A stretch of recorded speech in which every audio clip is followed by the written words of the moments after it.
नीलाचल निवासाय नित्याय परमात्मने बलभद्र सुभद्राभ्याम जगन्नाथाय ते नमः। अचिंत्या व्यक्त रूपाय निर्गुणाय गुणात्मने समस्त जगदाधार मूर्तये ब्रह्मणे नमः।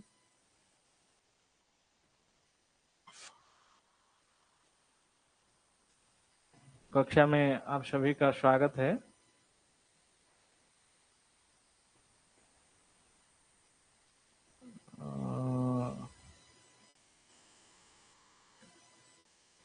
प्रारंभ करते हैं। 2-3 दिन हो गया है हम लोग कक्षा नहीं कर पाए हैं, इसलिए आज शाम वाला जो जन्म कुंडली निर्माण वाला कक्षा आज प्रारंभ करते हैं। थोड़ी समय वेट कर लेते हैं, कुछ लोग जुड़ेंगे तो उसके बाद प्रारंभ करेंगे। अभी 3-4 लोग मात्र ही ज्वाइन किए हैं। 2-4 मिनट वेट करते हैं।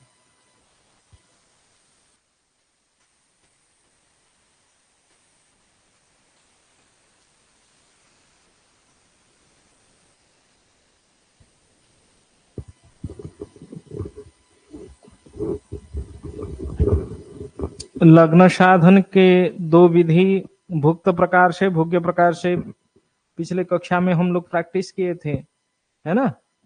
उसमें लगभग सब कर लिए होंगे। जहां तक हो गया था वहीं तक मैं लिख लिया हूं बोर्ड में, और बाकी आगे हम लोगों को आज कंप्लीट करना है दोनों प्रकार के लग्न साधन।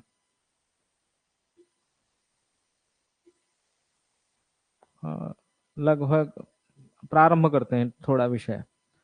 तो भुक्त प्रकार एवं भोग्य प्रकार 2 विधि से हम लोग क्या कर सकते हैं ना, लग्न साधन कर सकते हैं। जब जन्म कुंडली के लिए निर्माण के लिए लग्न मुख्य है, उस लग्न का साधन करने के लिए सूर्य स्पष्ट आधार लिए और सूर्य स्पष्ट में अयनांश हम लोग जोड़ दिए, और सूर्य स्पष्ट में अयनांश जोड़ने के बाद हम लोग क्या किए ना, उस भुक्त प्रकार भुक्तांश प्राप्त हुआ। तो 30 अंश एक राशि का जो संपूर्ण मान है वो 30 अंश का होता है, इसलिए 30 अंश में से भुक्तांश को घटाने से हम लोगों को भोग्यांश प्राप्त होता है। तो जो सायन सूर्य के भुक्तांश उसको घटाए भोग्यांश हम लोगों को प्राप्त हुआ। उससे आगे हम भुक्त प्रकार भोग्य प्रकार 2 विधि से लग्न साधन करने की प्रारंभ किए। उसमें एक भुक्त पल और दूसरा भोग्य पल, 2 प्रकार मान आएगा। यदि हम भोग्य प्रकार से लग्न साधन करने के लिए प्रारंभ करेंगे, उसमें भोग्य पल निकालने के लिए क्या करना है ना, जो भोग्यांश है, भोग्यांश को राशि के उदयमान में गुणा करके 30 में भाग देने से क्या होगा ना, भुक्त पल प्राप्त भोग्य पल प्राप्त होगा। क्योंकि एक राशि में 30 अंश है, यदि 30 अंश में अथवा एक राशि के उदयमान प्राप्त होता है इतने पलात्मक, जैसे यहां स्पष्ट सूर्य कर्क राशि में था और सायन सूर्य सिंह राशि में होने के कारण हम लोग सिंह राशि का 334 पलात्मक मान यहां 334 पल में गुणा किए हैं। तभी 30 अंश में यदि 334 पल प्राप्त होता है, भोग्यांश मतलब 23 अंश 4 कला 19 विकला में कितना, तो वो सिंह राशि के पलात्मक मान भोग्य पल प्राप्त होगा 256 पल 52 विपल 3 प्रतिविपल में। उसके बाद इष्टकाल घट्यात्मक प्राप्त होता है हम लोगों को, है ना। इष्टकाल जितना घट्यात्मक प्राप्त होता है, घटी पल को पलात्मक बनाने के लिए एक घटी 60 पल का होता है, इसीलिए घटी को 60 में गुणा करके पल जोड़ देने के बाद हमारा क्या मान प्राप्त होता है ना, इष्टफल प्राप्त हो जाता है। जैसे हम लोग पिछले कक्षा में किए थे, इष्टफल निकाले थे कितना ना, 2092 पल 30 विपल 0 प्रतिविपल। उस इष्टपल में से भोग्यपल को घटा के अग्रिम राशि उदयमान को माइनस करना है। तो यहाँ 2 बार माइनस करना पड़ रहा है, एक इष्टपल से भोग्यपल को माइनस करना, उसके बाद अग्रिम मतलब आगे वाले राशियों की उदयमान को घटाना है। यहां तक हम लोग क्या किए थे, समझे थे, है ना। तो उससे आगे हम लोगों को मान निकालना है। चलिए, जब यहां 60 उधार लेके 60 में से 3 घटाए 57 प्राप्त हुआ, 30 में से 52 नहीं घटा, तभी इधर से उधार लिए, यहाँ 29 था, 60 29 89 से 52 घटाए तो 37 प्राप्त हुआ। यहाँ 11 में से 6 गया 5 और 8 में से 5 घटा तो 3, 10 में से 2 घटने से 8 और 1 को 1, 1835 37 1835 पल, 37 विपल, 57 प्रतिविपल के रूप में हम लोगों को मान प्राप्त हुआ, है ना। इसके बाद क्या करते हैं ना, अग्रिम राशियों का उदयमान हम लोगों को लेना है। अग्रिम राशि हम लोग किसको माने, अग्रिम राशि जैसे कि जो यहां सायन सूर्य है, वो सायन सूर्य किस राशि में है ना, सिंह राशि में। तो सिंह राशि के आगे वाला राशि जो होता है वो कन्या राशि होता है। इसीलिए जब हम लोगों को अग्रिम राशि की बात आता है तब हम लोग किसको घटाएंगे ना, कन्या राशि के उदयमान को घटाना है। कन्या राशि के उदयमान कितना है ना, 321। 321 कन्या राशि के उदयमान हम लोग घटाने के बाद यहाँ एक विषय हम लोगों को प्राप्त होता है, जहां तक घट जाए वो राशि के उदयमान, जहां तक घट जाए वहीं तक क्या करना है, घटाते चलना है। तो 5 में से 1 घटेगा 4, 3 में से 2 घटेगा 1, 8 में से 3 घटेगा तो 5, 1514 हो जाएगा। फिर से कन्या के बाद तुला भी घट सकता है, इसीलिए तुला का घटाएंगे। तुला का भी मान जितना कन्या का है उतना ही तुला का है। तो तुला का मान घटाएंगे तो 3, 11 में से 2 गया 9, यहाँ 4 में से 3 घटा 1, 1193 यही घटाता हूं।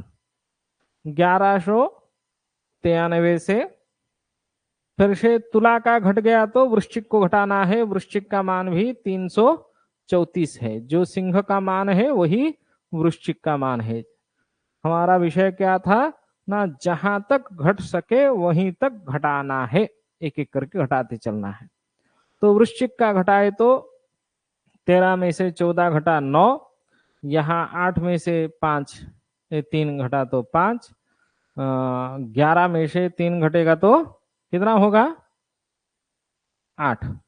ठीक है, कहीं गलती नहीं है ना। चलिए, घटाना सही है या गलत है वो भी देखते रहिए। उसके बाद हम लोग किसको माइनस करेंगे ना, धनु का भी मान घट सकता है। क्यों इतना घटा रहे हैं, आप जब वृत्त में गोलाकार क्षेत्र में समझेंगे इसको, पूरा बारीकी से आप लोगों को समझ में आने लगेगा। अभी क्या किसको घटाना है ना, 337 जो धनु का मान है। 2 5 3 2 8 3 5, 522 हो गया। इसके बाद फिर से मकर का भी मान घट सकता है। मकर का मान घटेगा तो कितना घटेगा ना, 309।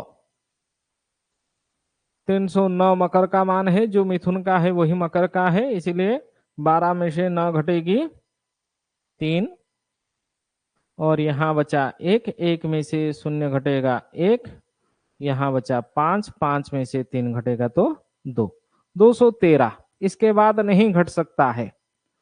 तो कौन शुद्ध हो गया ना, मकर शुद्ध हो गया। यहां अशुद्ध कौन हुआ ना, कुंभ अशुद्ध हो गया। उसको हमेशा नोट करना है, कौन शुद्ध है कौन अशुद्ध है। जहां तक घट जाए, जो अंतिम में घटा वही क्या हो गया, शुद्ध। मकर राशि शुद्ध हो गया। उसके बाद कुंभ राशि क्या हो गया, अशुद्ध। कुंभ राशि क्या हो गया ना, अशुद्ध राशि के रूप में हम लोगों को प्राप्त हुआ। वर्तमान शेष कितना हम लोगों को प्राप्त हुआ ना, 213 और यहाँ 3757। शेष कितना प्राप्त हुआ घटाने के बाद, यहां नोट कर लेते हैं। शेष बराबर 213 और यहां भी 3757। तो 213 पल, 37 विपल, 57 प्रतिविपल के रूप में हम लोगों को प्राप्त हुआ। उसके बाद सूत्र कहते हैं क्या ना, शेष को 30 में गुणा करके अशुद्ध राशि उदयमान में भाग देना है। किसमें भाग देना है ना, अशुद्ध राशियों की उदयमान में भाग देना है। तो जैसे आपके पास कितना मान प्राप्त है ना, 213, 37, 57, उसको किस में गुणा करेंगे ना, 30 में गुणा करेंगे। और कुंभ राशि अशुद्ध है, इसीलिए कुंभ राशि का जो उदयमान है उसमें भाग देना है। कुंभ राशि का उदयमान कितना है ना, 264,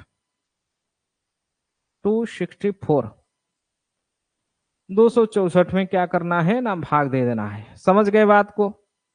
यहां क्यों भाग दे रहे हैं, क्योंकि इतना जो अवशिष्ट मान बचा हुआ मान है वो किसका है ना, कुंभ राशि का है। इसीलिए यहां एक त्रैराशिक अनुपात हो रहा है। यदि 264 पल में 30 अंश होता है, इतने शेष बचा हुआ पल में कितना अंश होगा, यहां अंशात्मक मान प्राप्त होगा। वहां हम लोग अंश से पल में बदल रहे थे, इसलिए 30 में भाग दे रहे थे। यहां 30 में गुणा करके पलात्मक मान में भाग दे रहे हैं, जस्ट इसका उल्टा कर रहे हैं। समझ रहे हैं बात को। इसको भी त्रैराशिक अनुपात कहते हैं। 264 पल में यदि एक राशि का अंशात्मक मान 30 अंश होता है, 264 पल में यदि 30 अंश होता है, शेष जितना बचा हुआ पलात्मक मान है उसमें कितना अंश होगा, इसको हम लोग साइंटिफिक कैलकुलेटर में कर सकते हैं। सब लोग अपना अपना हाइपर साइंटिफिक कैलकुलेटर निकाल ले। थोड़ा सा हाइपर साइंटिफिक कैलकुलेटर निकालने के बाद इसको शुरू करें। 213, 37, 57 है ना। इसको क्लियर कर देते हैं। 213, डीएमएस को डिग्री मिनट सेकंड को ही चिन्ह देना है। 37 और 57, उसको किस में गुणा करना है, गुणा का चिन्ह लगाइए ना, 30 अंश में गुणा करना है। फिर से वही डीएमएस का बार बार मैं लगा रहा हूं और कुछ नहीं। भाग देना किस में है, राशि का उदयमान कितना था कुंभ राशि का, 264। सब लोग कर रहे हैं ना अपने नोटबुक में ना, कर चुके हैं लगभग।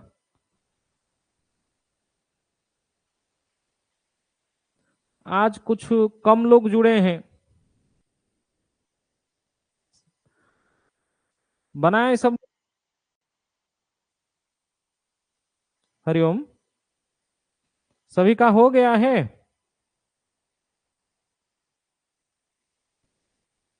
कितना 264 में भाग देते हैं तो कितना हम लोगों को प्राप्त होता है, कितना अंशात्मक मान कितना है, 24 अंश, 16 कला, 35 विकला। ये किसका मान प्राप्त हुआ ना, लग्न का। ये लग्न का, शायन लग्न का, क्योंकि जब हम लोग स्पष्ट सूर्य में अयनांश जोड़ दिए थे, वह सूर्य क्या हो गया, बन गया था हमारा सायन सूर्य बन गया था। इसीलिए यह जो अंशात्मक मान प्राप्त हुआ, किसका मान प्राप्त हुआ ना, सायन सूर्य का प्राप्त हुआ। सायन सूर्य का अंशात्मक मान 24 अंश, 16 कला, 35 विकला हो गया। उसको नोट कर लेते हैं।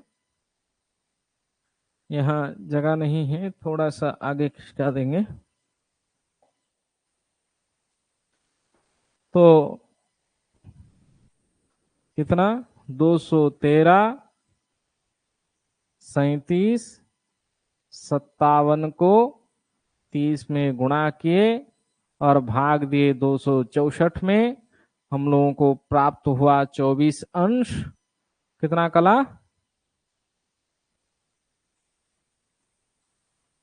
दो,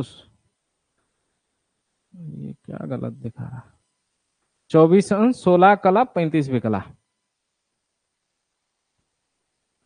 16 कला और 35 विकला।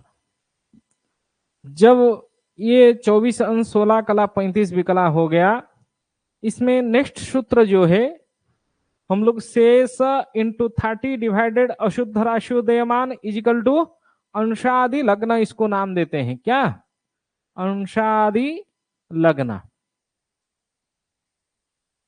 इसका नाम क्या देते हैं ना, अंशादि लग्न।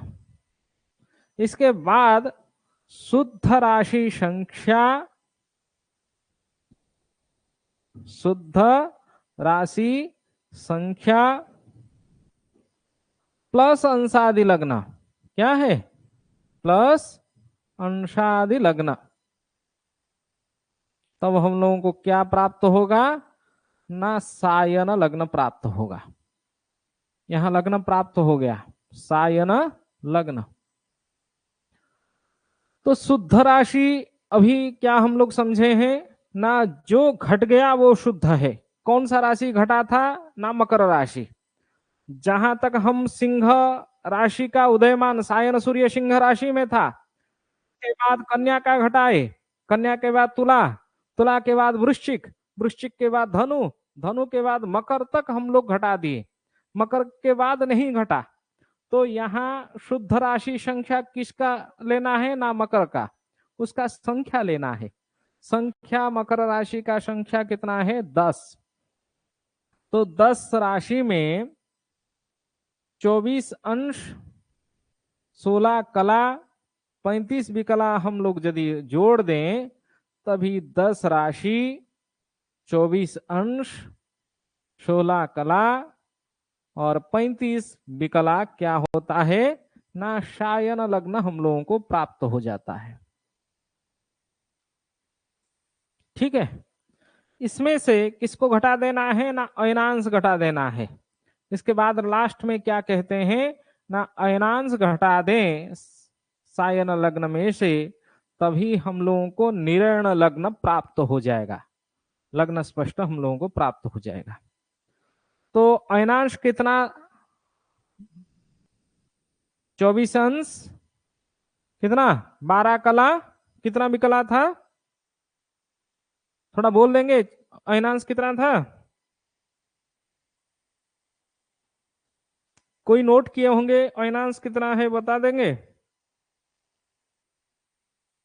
हाँ, सब लोग नोट नहीं कर रहे हैं क्योंकि ये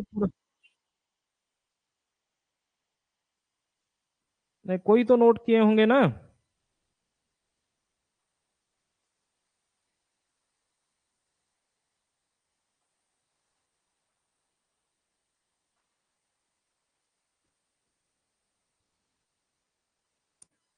तैतालीस कला 16 विकला, ये 24 अंश 12 कला 25 विकला।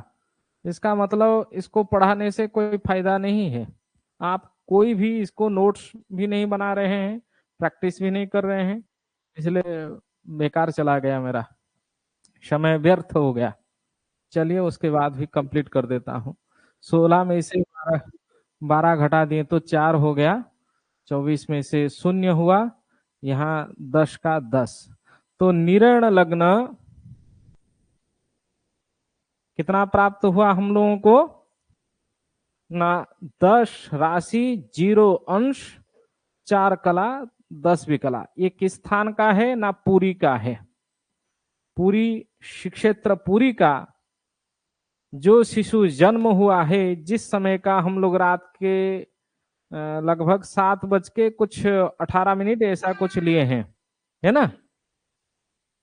तो उसी समय का शाम को 7 बज के सायंकाल 7:18 का यह लग्न स्पष्ट हम लोगों को प्राप्त हुआ।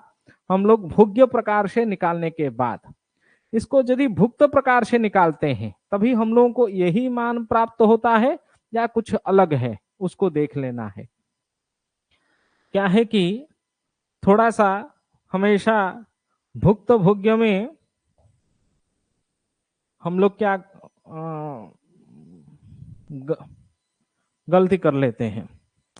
चलिए, जब भुक्त प्रकार के लग्न साधन की हम लोग चिंतन करेंगे तो उसमें ये तो क्या बन गया था ना, भुक्त फल निकाले थे, भुक्तांश को राशि उदयमान में गुणा करके 30 में भाग दे देते थे। भुक्तांश 6 अंश 55 कला और 41 विकला था, उसको 334 सिंह का उदयमान में गुणा किए, 30 में भाग दिए, 77 पल 7 विपल और 56 प्रतिविपलात्मक पलात्मक मान यहां हम लोगों को प्राप्त हुआ। उसी तरह सूत्र है, इष्टपल में से भुक्त पल घटाना है, गत राशियों की उदयमान को घटाना है। वहां अग्रिम राशि, यहां गत राशि, थोड़ी सी सामान्य सूत्र में अंतर हो गया है। समझ रहे हैं बात को? तो चलिए, कितना यहां 60 में से 56 घटेगी तो 4 होगा, यहां बचा 29, 9 में से 7 घटेगी 2 और 2 का 2, 22 हो जाएगा। यहां बचा 12 में से 7 घटेगा तो कितना होगा 5, यहां 8 में से 7 घटेगा 1 और 2 20 15 हो जाएगा। ठीक है, इसमें गत राशियों की उदयमान घटाना है। गत राशि यदि हम लोग घटाएंगे तभी सिंह से उल्टा चलना पड़ेगा। हम लोग सिंह से कहां तक चलना पड़ेगा ना, उल्टा चलना पड़ेगा। तो सिंह से उल्टा चलेंगे तो पहले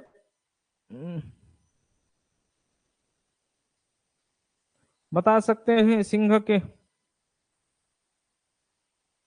चलिए मैं लिखता हूं। यहां सिंह के पिछला जो राशि है वो कर्क राशि है। कर्क राशि का उदयमान कितना है 337 है ना, इसको आप नोट करते चलिए। यहाँ 334 हम लोग सिंह राशि का लिए थे, क्योंकि शायन सूर्य हमारा सिंह राशि में था। अयनांश जोड़ने के बाद स्पष्ट सूर्य में जो सूर्य हम लोगों को प्राप्त हुआ था वो सूर्य किस राशि में विद्यमान था ना, सिंह राशि में। सायन सूर्य सिंह राशि में होने के कारण यहाँ उदयमान जो हम लोग लिए 334 पलात्मक मान, वो सिंह राशि का लिए। यहाँ जब हम भुक्त में घटाने की बात आती है, गत राशियों को सिंह के पिछले राशि हम लोग कर्क राशि को घटाते हैं। कर्क राशि 15 में से 7 घटेगा 8, यहाँ 10 में से 3 घटेगा कितना होगा ना 7, यहाँ बचा 9 से 3 घटेगी तो 6 और यहाँ 1, 16 78 हो जाएगी। उसके बाद उसी तरह 16 और 78 में से ये पलात्मक मान है, तो गत राशि मतलब सिंह के बाद किसका लेना है ना, मिथुन राशि का उदयमान लेना है। मिथुन का उदयमान जो है वो 309 है, तो किसको घटाना है ना, मिथुन। ये दाहिने तरफ हम लोग लिखते चलते हैं, माने लिख कर रहेंगे तो लिखते रहेंगे तो वहां क्या होगा, हम लोगों को याद भी होगा और कभी भूलेंगे नहीं। 18 में से 9 घटेगा 9, यहाँ 6 में से 0 घटेगी 6, यहाँ 6 में से 3 घटेगी 3 और 13 59 हो गया। उसके बाद और भी घट सकता है, मिथुन के बाद वृष राशि भी घट सकता है। वृष राशि का उदयमान जो है वो 264 है, 264 भी घटाते चलते हैं। मिथुन पिछले हम लोग पीछे जा रहे हैं, वृष राशि को घटा रहे हैं। 9 से 4 घटेगा 5, 6 0 और 3 में से 1 1, 1105 हो गया। उसके बाद और भी घट सकता है, मेष राशि का उदयमान 235 घटाए तो यहाँ 0 होगा, यहाँ 10 में से 3 घटेगी 7 और यहाँ बचा 10 में से 2 घटेगी तो 8, 870 होगा। ठीक से घटा के देखिए 870, यहाँ किस राशि का उदयमान? ना मेष राशि का उदयमान घट गया। 870 हो गया ना। 5 में से 5 घटा 0, 10 में से 3 घटा 7 और 11 में से 10 में से 2 घटा तो 8 हो गया। उसके बाद फिर से मेष राशि के बाद मीन राशि में पिछले में हम लोग चले, मीन राशि भी घट सकता है। तो मीन राशि का मेष राशि का जितना उदयमान है वही उदयमान मीन राशि का भी है। तो मीन राशि का वही 235 है। 235 होगा तो 10 में से 5 और 6 में से 3 3, 8 में से 2 घटेगी तो 6। ये मीन के बाद कुंभ को भी घटा सकते हैं हम लोग, इसीलिए कुंभ का घटा दें 264। 1, 13 में से 6 घटेगी तो कितना होगा? 7 और यहां बचा 5 में से 3 घटेगी 3, 371 हो गया। ये किसका घटा? ना कुंभ राशि का मान घट गया। कुंभ के बाद और किसका घट सकता है? ना मकर राशि का भी उदयमान घट सकता है। घट सकता है ना, क्योंकि मकर का मिथुन का जितना है 309 उतना ही किसका है? ना मकर का है, इसलिए 309 भी घट जाएगा। घटाए 11 में से 2 होगा, 9 घटेगी तो यहां बसा 6, 62 होगा। तो शेष कितना बचा? यहां जो इष्टफल माइनस भुक्तफल माइनस गत राशि, जहां तक हम लोग गत राशि घटते चले वहीं तक घटा दिए, तो मकर तक घट गया। मकर क्या हो गया? शुद्ध हो गया। ठीक है, तो शेष बचा कितना हमारा? 62 और यहां बचा था 22, 4, 22 और 4। इसके बाद वैसे ही जैसे हम लोग भोग्यपल से लग्न साधन किए वैसे ही यहां करना है। क्या करना है? ना शेष, यहां एक लाइन खींच लेता हूं थोड़ा सा आप लोगों को यहीं पे समझाने के लिए। शेष इंटू 30 डिवाइडेड अशुद्ध राशि का उदयमान। ठीक है, तो शेष 62, 22, 4 इंटू 30 वटे अशुद्ध राशि उदयमान। जैसे हम लोग जब भोग्य प्रकार में लग्न साधन करते वक्त अशुद्ध राशि का उदयमान लिए थे, यहां भी हम लोगों को अशुद्ध राशि के उदयमान लेना है। तो यहां एक बिंदु हम लोगों को पता होना चाहिए, शुद्ध तो मकर है, अशुद्ध कौन है? जो नहीं घटा वो अशुद्ध है। मकर के पिछले राशि क्या हो गया? अशुद्ध होगा। मकर का पिछला राशि क्या है? ना धनु है ना। तो धनु राशि का उदयमान हम लोगों को लेना पड़ेगा। धनु राशि का उदयमान कितना है? कितना है धनु राशि का? जो कर्क का है वो भी धनु का है ना। अभी हम लोग साइंटिफिक कैलकुलेटर सभी लोग चला सकते हैं। हाइपर साइंटिफिक कैलकुलेटर निकाले और तुरंत फटाफट अपने मोबाइल से इसको गणित करके बना सकते हैं उसको। तो चलिए, कितना है ना? 62 अंश 62 पल, 22 विपल और 4 प्रतिविपल को गुणा करना है किसमें? ना 30 में गुणा करना है और भाग देना है 337 में। अंशात्मक मान हम लोगों को क्या प्राप्त हो रहा है? ना 5 अंश, 33 कला और 7 विकला। ये क्या हो गया? ना अंशादि लग्न। अंशादि लग्न। इसके बाद यहां क्या करना है? क्योंकि हम लोग अशुद्ध राशि के मान लिए हैं। अशुद्ध राशि कौन बना? ना मकर का बाद वाला राशि जो नहीं घटा वह बन गया अशुद्ध धनु।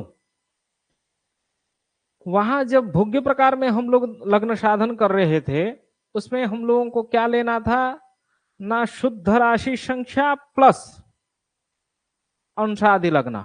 परंतु यहां थोड़ा सा उल्टा देना है, अशुद्ध राशि संख्या माइनस अंशादि लग्न। क्या लेना है ना, अशुद्ध राशि संख्या, अशुद्ध राशि की संख्या, यहां डॉट दे देता हूं, थोड़ा सा जगह नहीं है, माइनस अंशादि लग्न। क्या है, माइनस करना है। यहां अशुद्ध राशि संख्या कितना है ना, शुद्ध राशि संख्या, शुद्ध राशि संख्या माइनस अंशादि लग्न। मकर होगा तो थोड़ा सा शुद्ध राशि संख्या माइनस अंशादि लग्न, थोड़ा सा यहां मिटा दीजिए, अशुद्ध को शुद्ध बना। नहीं नहीं, शुद्ध राशि संख्या माइनस करना है। शुद्ध राशि संख्या कितना है ना, धनु लग्न का माइनस करेंगे तो हो जाएगा क्या, नहीं होगा। धनु लग्न का माइनस करने से नहीं होगा, मकर का भी माइनस करने से होगा या नहीं होगा,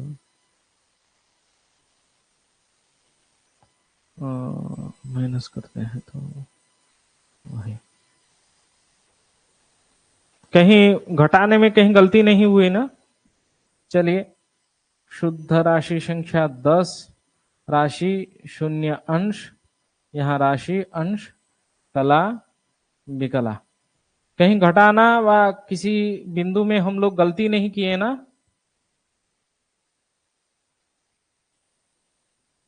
7, शुद्ध राशि संख्या माइनस अंशादि लग्न बराबर सायन लग्न, सायन लग्न माइनस अयनांश बराबर निरयन लग्न, इसे होता है सूत्र।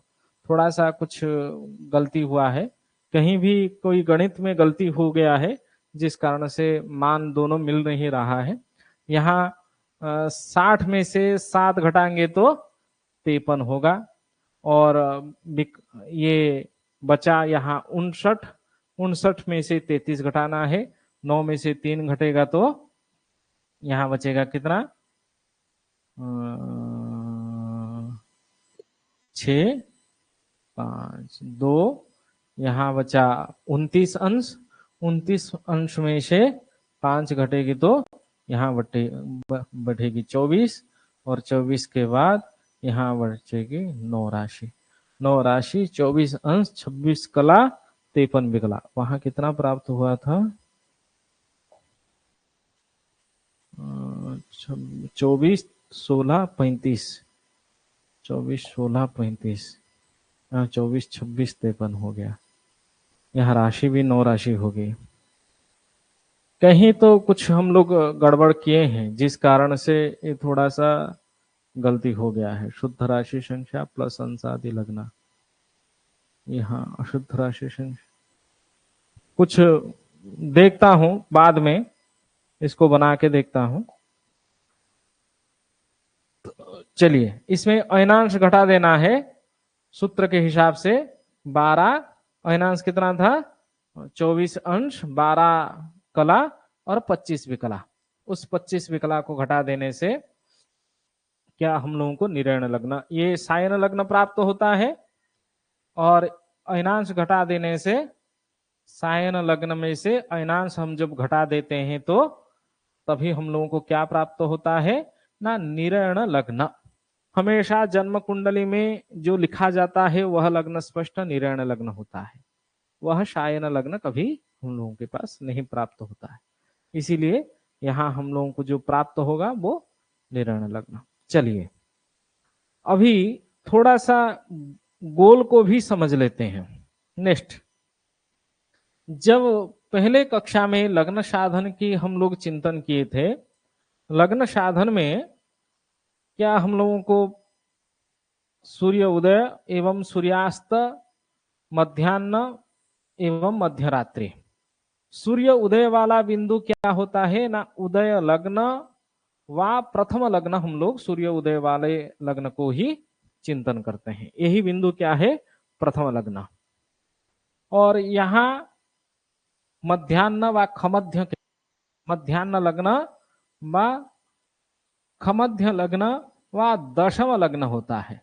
इस बिंदु को हम लोग क्या कहते हैं ना, यह दशम लग्न का बिंदु है। जैसे एक याम्योत्तर वृत्त का ऊर्ध्व संपात को दशम लग्न के रूप में हम लोग जानते हैं। और उदय से ठीक 180 दूरी पे अस्त लग्न व सप्तम लग्न होता है। ये अस्त बिंदु है, इसको अस्त लग्न एवं सप्तम भाव व सप्तम लग्न के रूप में हम लोग जानते हैं। और इस बिंदु को क्या कहते हैं ना, मध्य रात्रि के बिंदु कहते हैं। मध्य रात्रि के बिंदु कहने के कारण यह क्या होगा ना, पाताल लग्न व चतुर्थ लग्न के रूप में हम लोग समझेंगे इसको, है ना। पाताल लग्न व चतुर्थ लग्न। उदय लग्न साधन करने के लिए हम लोगों को इसी बिंदु में जाना है, यही पॉइंट में जाना है। जो हम लोग मानते हैं क्षितिज वृत्त एवं यह राशि वृत्त का, ये 12 राशियों की वृत्त हम लोग अभी परिकल्पना व चिंतन करें, तभी इसी राशि वृत्त का क्षितिज वृत्त के पूर्व दिशा में जो संपात है, उस पूर्व दिशा के उदय संपात को हम लोग उदय लग्न कहते हैं। इसी बिंदु में हम लोग गणित को लेके हम लोगों को पहुंचना है। यदि सूर्य मध्याह्न काल में किसी शिशु का जन्म हो, तभी सूर्य तो क्या होगा, हमारा सिर के ऊपर होगा। मध्याह्न समय में किसी का जन्म होगा तो ठीक सूर्य क्या होगा ना, सिर के ऊपर होगा। जहां मध्याह्न में सूर्य सिर के ऊपर होती है, उस समय सूर्य किस भाव में, यदि किसी शिशु का जन्म होता है, किस भाव में विद्यमान होता है ना, दशम भाव में विद्यमान होता है। तो यदि दशम भाव यहां रहेगी, सोच ले वर्तमान समय में हमारा जो लग्न है वो सूर्य जिस राशि में विद्यमान होता है वही लग्न होता है। और सूर्य वर्तमान समय में कौन सा संक्रांति चल रही है, वर्तमान समय में कर्क संक्रांति। उदय काल में कौन सा लग्न होगा ना, कर्क लग्न होगा। यदि सूर्य कर्क लग्न को पकड़ के यहां बैठेगा मध्याह्न समय में, तो इस बिंदु में कौन सा लग्न होगा, कर्क। उसके बाद क्या होगा, सिंह एवं कन्या। यहां क्या हो जाना चाहिए, कन्या बिंदु। जैसे हम लोग यदि कुंडली बनाए, कर्क राशि, सूर्य कहां है, कर्क राशि में, दशम भाव में हो, मध्याह्न काल में किसी शिशु का जन्म हो, तभी 4, 5, 6 यहां क्या होगी, 7 होगी ना। समझ गए बात को। यहां 7 होगी तो तुला बिंदु कहां होगी, इसी उदय बिंदु में। तो लग्न क्या होगा ना, तुला लग्न होगा। जैसे हम लोग अस्तकाल में चले जाते हैं, जब कर्क राशि यहां हो जाती है सप्तम भाव में, तब इस बिंदु में कौन सा लग्न आ जाता है ना, मकर लग्न आ जाता है। तो लगभग अस्त के बाद, सूर्यास्त के बाद इस शिशु का जन्म हुआ है, क्योंकि शाम के 7:18 में जन्म हुआ है। तो उसका लग्न क्या होना चाहिए, लगभग मकर अथवा क्या होना चाहिए, कुंभ होना चाहिए, है ना। मकर लग्न अथवा कुंभ लग्न में, क्योंकि सूर्यास्त काल में ही मकर लग्न रहता है, और जैसे दिनांक के अनुसार उसका हम लोग लग्न ज्ञान करें तो कुंभ लग्न अथवा मकर लग्न प्राप्त होना चाहिए। जो हम लोग भोग्य प्रकार से लग्न साधन करते हैं, तो हम लोगों को यह समझ में आता है ये जो पूरा राशि है वो भोग्य है, क्योंकि हम लोग आगे आगे जा रहे हैं। भोग्य में अग्रिम राशियों को क्या कर रहे हैं, घटा रहे हैं। भुक्त में हम लोगों को क्या करना है ना, पीछे पीछे जाना है। इसीलिए जब सूर्यास्त के बाद किसी शिशु का जन्म हो, तभी हम लोगों को क्या करना है ना, पीछे पीछे जाने से हम लोगों को लग्न प्राप्त होगा, लग्न का ज्ञान हो जाएगा। तभी हम सूर्यास्त से लेके मध्य रात्रि व मध्य रात्रि के बाद पुनः सूर्योदय के बीच में यदि किसी का शिशु का जन्म हो, इस साइड में यदि शिशु का जन्म हो, तभी उसका लग्न साधन जब करेंगे तब किस प्रकार से करेंगे ना, भुक्त प्रकार से ही लग्न साधन हम लोगों को करना है। यदि दिन में जन्म हो, सूर्य उदय से लेके सूर्यास्त के बीच में किसी शिशु का जन्म हो, तभी हम लोग क्या करेंगे ना, भोग्य प्रकार से लग्न साधन करेंगे तो हमारा मान सटीक होगा। एक बात है यहां, जैसे हमारा दोनों का मान मिल नहीं रहा था, जो राशियों की उदयमान घटाने के बाद हम लोग को लग्न साधन के भुक्त प्रकार से भोग्य प्रकार से दोनों का मान मिल जाता तो सटीक हम लोग सोच लेते सटीक। ऐसा नहीं होती है, क्योंकि 12 राशियों की जो फलात्मक भोग मान है, राशि का उदयमान है, वो अलग अलग है। मेष राशि का जितना है वृष राशि का उतना नहीं है। हमेशा राशियों की उदयमान अलग होने के कारण यहाँ जो भुक्त प्रकार से मान आप निकालेंगे वही भोग्य प्रकार से प्राप्त होगा, ऐसा कभी नहीं है। तो हमेशा याद रखना है, यदि आप सूर्यास्त के बाद किसी शिशु का जन्म हो रहा है, तभी यहां से इधर जाने में तुरंत होगी। आप जैसे रात को 9 बजे किसी शिशु का जन्म हुआ है 9 PM में, तो आप फिर से उतना घूमना अथवा इतना कम घूम जाना, उसमें आप फर्क समझ रहे होंगे। यदि मध्यरात्रि के बाद शिशु का जन्म हुआ है, तभी आप भुक्त प्रकार से जाएंगे तो तुरंत पहुंच जाएंगे, लग्न साधना आपका तुरंत हो जाएगा। भोग्य प्रकार से निकालेंगे तो गत राशि घटाते वक्त आपको सारा राशियों की मान को घटाना पड़ेगा। लगभग जैसे हम लोग सूर्यास्त काल में होने के कारण यहाँ कितने राशि घटा, देखिए, एक तो कर्क राशि भुक्त प्रकार में कर्क भी घटा, मिथुन भी घट गया, वृष भी घट गया, मेष भी घट गया, मीन भी घट गया, मकर भी, कुंभ भी घट गया, मकर भी घट गया। मतलब 1 2 3 4 5 6 7 इतने राशियों की उदयमान घट गया। जब आप 7 राशियों की उदयमान घटा रहे हैं और भोग्य प्रकार में मात्र कितना कितना घट रहा है, देखिए 1 2 3 4 5 5 ही घट जाने के बाद आपका मान प्राप्त हो रहा है। तो आपको कौन सा गणित करना ज्यादा उत्तम होगा, आपको हमेशा भोग्य प्रकार के लग्न साधन, यदि लगभग शास्त्र में बताया गया है, यदि मध्यरात्रि के बाद किसी शिशु का जन्म हो, हमेशा भुक्त प्रकार से लग्न साधन करे, और मध्यरात्रि के पहले यदि किसी शिशु का जन्म हो तभी उसका भोग्य प्रकार से लग्न साधन कर ले, आपको सटीक मान प्राप्त होगा। यह हमेशा ध्यान देना है। सूर्यास्त को नहीं लेना है, सूर्यास्त के बाद वाला भी वहां थोड़ा सा सामान्य अधिक ज्यादा घटाने के कारण ये मान आपको क्या करना पड़ेगा ना, यदि मध्यरात्रि के बाद हो भुक्त प्रकार से, मध्यरात्रि के पहले हो एवं दिन में जन्म हो, तभी आपको क्या करना है ना, भोग्य प्रकार से लग्न साधन करना चाहिए। चलिए, आज लग्न साधन की विषय कंप्लीट हुआ। यदि किसी के मन में कोई संदेह हो व कोई प्रश्न हो करे, और इसमें यदि कहीं गणित करते वक्त कहीं गलती हो जाए, उसको थोड़ा सा ठीक करके करेक्शन करके ग्रुप में भेज दें आप लोग, तो उत्तम होगा। कहीं कहीं गणित करते वक्त हम लोगों का गलती हो सकता है। सभी लोग थोड़ा सा प्रैक्टिस करें, जिसके मन में कोई प्रश्न हो पूछे। आज शायद बहुत समय हो गया कक्षा करते हुए।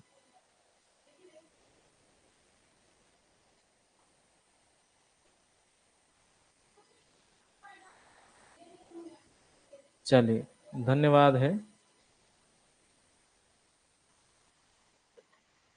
हाँ, प्रणाम। हम बोले थोड़ा सा प्रैक्टिस कर लें, किसी को कोई डाउट होगा तो वो प्रश्न पूछ लें। हाँ, चलिए। कल हम लोग दशा साधन एवं चंद्र स्पष्ट भयात भव साधन करेंगे, उसको ध्यान पूर्वक सब लोग कक्षा में ज्वाइन करें। आपका माइक आप ऑन करें,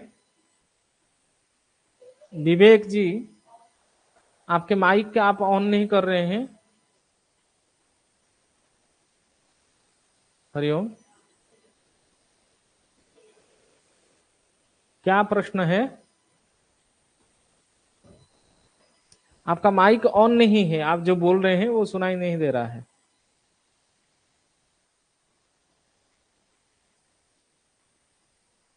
व्हाट्सएप में प्रश्न लिख के भी भेज सकते हैं, क्या प्रश्न है, बाद में मैं आपको फोन भी कर लूंगा।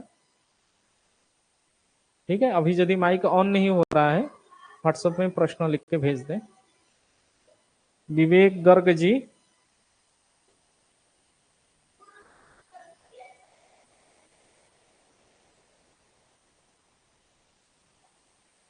ठीक है, ठीक है, धन्यवाद है सभी को।